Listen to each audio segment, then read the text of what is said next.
Good morning student, education study circle में आपका स्वागत है। तो स्टूडेंट, जैसा कि हम लोग इंग्लिश ग्रामर में present indefinite tense, present continuous tense को समाप्त कर चुके हैं, तो आज हम लोग टेंस में प्रेजेंट परफेक्ट टेंस को देखेंगे। तो स्टूडेंट, प्रेजेंट परफेक्ट टेंस को स्टार्ट करने से पहले जिन्होंने अभी तक चैनल को सब्सक्राइब नहीं किया है तो प्लीज सब्सक्राइब करें। चलते हैं, देखते हैं प्रेजेंट परफेक्ट टेंस है क्या। दोस्तों, बहुत ही सिंपल से है, आज हम लोग देखेंगे प्रेजेंट परफेक्ट टेंस को। देखिए, सबसे पहले क्या की जाती है, प्रेजेंट परफेक्ट टेंस से पहले हमको प्रेजेंट परफेक्ट टेंस की पहचान करनी पड़ती है। देखिए, प्रेजेंट परफेक्ट टेंस है क्या, ठीक है। अगर प्रेजेंट परफेक्ट टेंस की पहचान हो गई तो आपको कोई भी सेंटेंस बनाने में बहुत ही सरल हो जाएगी। तो देखिए, इसकी पहचान क्या है, प्रेजेंट परफेक्ट टेंस की पहचान, अगर पहचान की बारे में बात करें, आइडेंटिफिकेशन,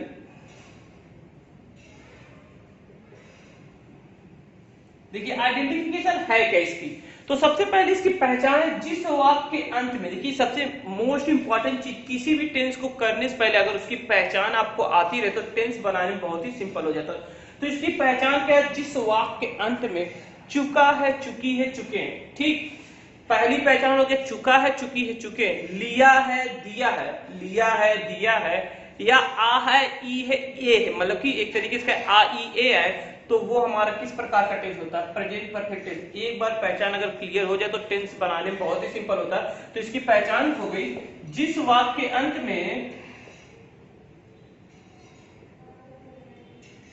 में चुका है, चुकी है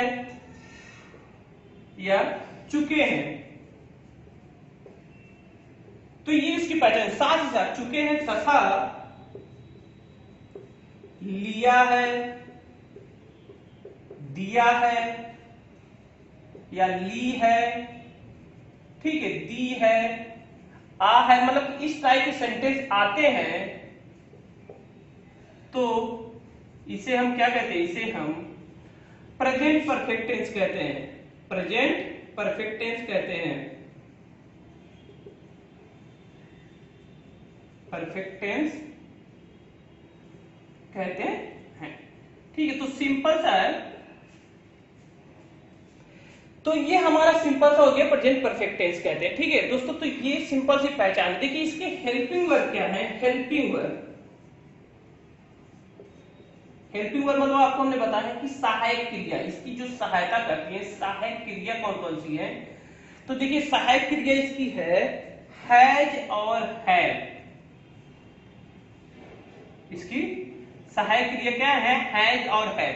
देखिए, दूसरी नोट बात, इसमें एक और रूल अगर आप ध्यान दीजिए तो इसमें, इस टेंस में हमेशा वर्ब की थर्ड फॉर्म का प्रयोग होता है। इस टेंस में हमेशा वर्ब की थर्ड फॉर्म, मतलब कि वर्ब जैसे कि गो, वेंट, गॉन, जैसे कि गो, अगर हम गो मीन जाना होता है तो इसका सेकेंड फॉर्म वेंट होता है और थर्ड फॉर्म क्या हो जाएगा, गॉन। जैसे ईट, एट, ईटेन, ठीक है। तो इसी तरह होता है आपका थर्ड फॉर्म, तो वर्ब की थर्ड फॉर्म का प्रयोग होता है। किसका प्रयोग होता है इसमें, वर्ब हमेशा जो होता है वर्ब की थर्ड फॉर्म, इसका हेल्पिंग वर्ब आपको आना चाहिए। इसमें हमेशा वर्ब की थर्ड फॉर्म, क्योंकि वर्ब की अगर थर्ड फॉर्म नहीं रहेगा तो आप प्रेजेंट परफेक्ट टेंस नहीं बना पाएंगे। तो ये पहचान होगी, आपको पहचान एकदम से, मतलब जिस वाक्य के अंत में क्या है, चुका है, चुकी है, चुके हैं। अब कभी भी गलती नहीं होगी, लिया है, दिया है या ली है, दी है, आई ए आए, मतलब कि ऐसे है शब्द आ जाए तो प्रेजेंट परफेक्ट टेंस होता है। इसका जो हेल्पिंग वर्ब होता है वो क्या होता है, हैज होता है, और इसमें हमेशा वर्ब की थर्ड फॉर्म होती है। इसको नोट कर लीजिए। अब आगे चलते हैं हम लोग, अब देखेंगे इसका स्ट्रक्चर। सबसे पहले पॉजिटिव स्ट्रक्चर देखते हैं, आप नोट करते रहिएगा। पॉजिटिव स्ट्रक्चर देखिए क्या है, पॉजिटिव स्ट्रक्चर,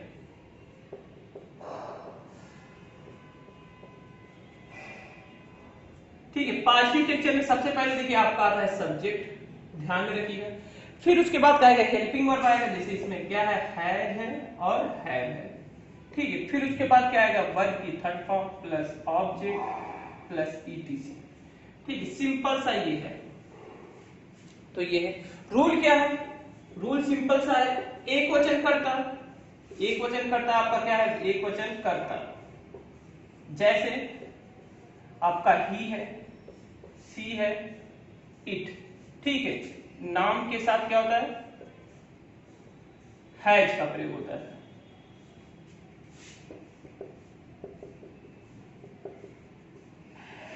दूसरा रूल क्या है, बहुवचन करता, जैसे आपका क्या हो जाएगा, वी, दे, यू, ठीक है। नाम आदि के साथ क्या होता है, हैव का प्रयोग होता है।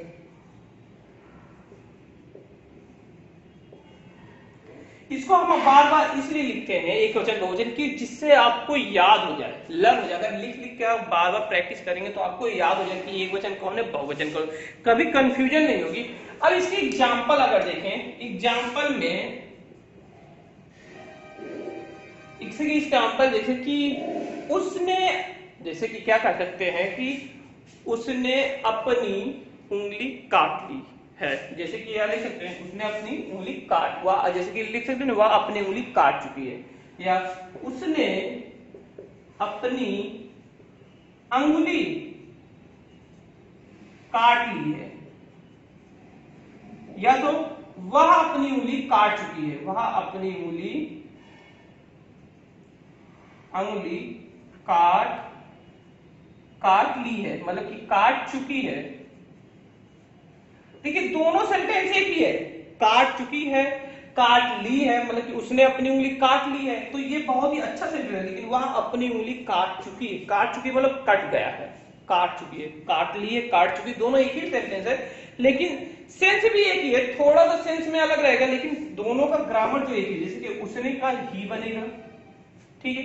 देखिए सिंपल, ही के साथ क्या लगेगा, आपका हैज लगेगा, जैसे सब्जेक्ट के बाद क्या लगेगा, हैज, हमने हैज लगा दिया।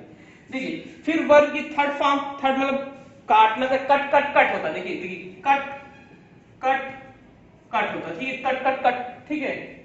हैज कट अपनी उंगली, तो ही के साथ हिज का प्रयोग होता है, हिज फिंगर, ठीक है। उसने अपनी उंगली काट ली है, तो दोनों का सेंटेंस एक ही होगा, ठीक है। दूसरा अगर एग्जांपल ले हम, थोड़ा सा अगर आप देखेंगे, दूसरा एग्जांपल ले, सबसे पहले कि टेंस की पहचान देखिए। दूसरा एग्जांपल ले तो हम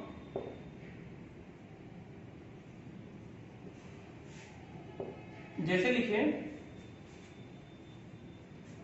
वह रोज, या तो लिख सकते वह, जैसे कि अगर हम दूसरा सेंटेंस ले, जैसे कि बहुवचन में ले, वे लोग इंग्लिश बोल लिए हैं, या इंग्लिश बोल चुके हैं, अंग्रेजी बोल चुके हैं। देखिए चुके हैं या बोल लिए हैं, बोल दिए हैं, मतलब बोल चुके हैं, तो ये बोल चुके ही बहुत ही अच्छा पड़ेगा, तो इसका लिखेंगे हम लोग दे, ठीक है। दिख चुके हैं पहचान हो गए, प्रेजेंट परफेक्ट, दे के साथ हैव लग जाएगा। फिर क्या होगा, speak, spoke, spoken, speak, spoke, spoken, ठीक है। स्पोकन ही, मतलब कि दे हैव स्पोकन इंग्लिश।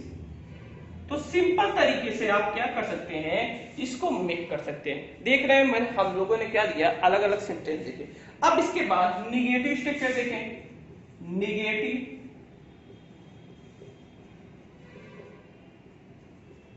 तो सबसे पहले आपका सब्जेक्ट ही आएगा, फिर उसके बाद हेल्पिंग वर्ब हैज और आपका क्या आएगा, है, प्लस नॉट हो जाएगा, प्लस वर्ब की third form, plus object, plus etc, ठीक है।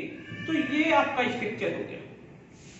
अब वे लोग अंग्रेजी नहीं बोल चुके हैं, वे लोग अंग्रेजी नहीं बोल चुके हैं, अगर नहीं बोल चुके तो have not, they have not spoken English. दूसरा का सेंटेंस हम लोग लें, देखिए दूसरा सेंटेंस में क्या हो जाएगा, निगेटिव स्ट्रक्चर के दूसरे सेंटेंस में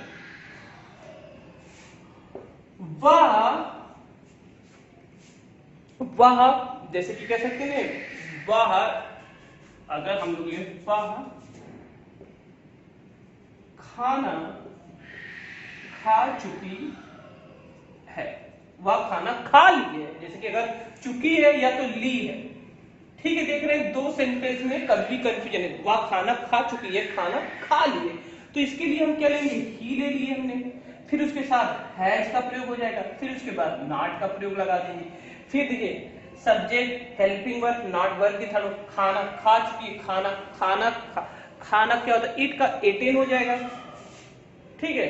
इट मींस खाना, तो एटेन अभी हमने बताया था, इट एटेन, खाना खा चुकी, तो ही हैड मतलब खा, वह खाना खा चुकी है, तो हैड ईटन, वह खाना नहीं खा चुकी है। देखिए हमको निगेटिव पढ़ना है तो नॉट लगा देंगे, ठीक है। He had not eaten the food. तो सिंपल तरीके से अगर आप देखते रहेंगे तो एकदम मतलब कि खाना खा चुकी है तो नॉट नहीं लगेगा, नहीं खा चुकी तो नॉट लगा देंगे। सिंपल है, एकदम सिंपल। तो आप समझ रहे हैं, subject, helping verb plus not plus verb third form plus object, simple है एकदम, आप आसानी से बना लेंगे। नेक्स्ट इंट्रोगेटिव देखते हैं। इंट्रोगेटिव आपको समझ में आ रहा है, जो ग्रामर इतना सिंपल है टेंस। इंट्रोगेटिव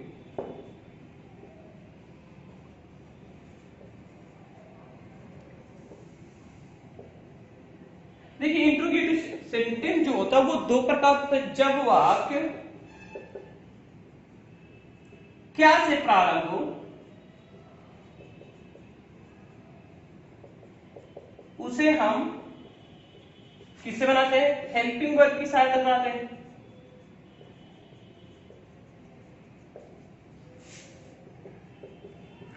तो हेल्पिंग वर्ब की सहायता बनाते हैं, जैसे कि अब टेंस जो है आपको एकदम सिंपल हो गया होगा। देखिए हेल्पिंग वर्ब की सहायता बनाते हैं, तो हेल्पिंग वर्ब हमारा हैज है, तो सबसे पहले हैज है प्लस सब्जेक्ट, अगर नॉट आए तो नॉट लगा देंगे इसी पर, फिर वर्ब की third form plus object plus PTC, ठीक है। जैसे कि एग्जांपल लें, कोई भी एग्जांपल लीजिए, तो एग्जांपल में आपका आएगा, मैं, ठीक है, जैसे कि हम लोग मूवी देख चुके हैं, हम लोग मूवी देख चुके हैं, हम लोग, या तो कहें हम लोग मैंगो खा चुके हैं, आम खा चुके हैं, आम का सीजन, आम खा चुके हैं, कहते हैं ना हम लोग आम खा चुके हैं, हम लोग आम खा लिया, हमने आम खा लिया है, तो कहते हैं हम लोगों ने आम खा लिया है, ठीक है। खा लिया, लिया है, ठीक है, लिया है, दिया कहते हैं ना, हम लोग आम खा लिया, हम लोग आम खा चुके, तो सेंटेंस वही है, प्रेजेंट परफेक्ट, पहचान हमको इसी से कर लिए, ठीक है। लिया लिया, तो वी हम लोग का क्या हो जाएगा, वी खा चुके हैं, जैसे कि हम लोगों ने आम खा चुके हैं, तो ये हो जाएगा, अगर क्या हम लोगों ने आम खा चुके हैं, मतलब कि क्या वे लोग आम खा चुके हैं, जैसे कि यहीं पे अभी हम लिखा दे क्या, ठीक है, क्या वे लोग, हम लोग यहाँ वे, क्या वे लोग आम खा चुके हैं, देखिए क्वेश्चन वर्ड बन गया, ये क्या बन गया आपका, क्वेश्चन वर्ड बन गया। खा लिया है तो क्या के लिए क्या आ जाएगा, सबसे पहले हैज किया, तो सबसे पहले इसको देखेंगे, वर्ब मतलब कि जो हमारा सब्जेक्ट है वो एक वचन है कि बहुवचन, तो ये हमारा बहुवचन है, तो यहाँ पे है हो जाएगा, ठीक है। नहीं शब्द इसमें कहीं नहीं है, इसलिए नॉट का प्रयोग नहीं, तो have they attain mango, simple एकदम, हैव ईटेन, क्या लिखा थे, क्या वे लोग आम नहीं खा चुके हैं, आम नहीं खा चुके हैं, अगर नहीं आ जाए तो दे नॉट ईटेन मैंगो हो जाता है, सिंपल है। ऐसे अगर सेंटेंस मिलते हैं तो आप आसानी से बना लेंगे। दूसरा अगर हम लोग देखें, ठीक है, दूसरा अब हम लोग इंट्रोगेटिव में देखें, तो इंट्रोगेटिव में अगर दूसरा देखते हैं हम लोग, तो जैसे कि जब, जैसे कि दूसरा इसका स्ट्रक्चर है, जब वाक्य में क्या शब्द है,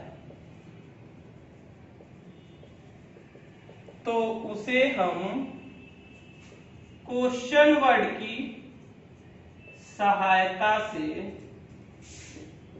बनाते,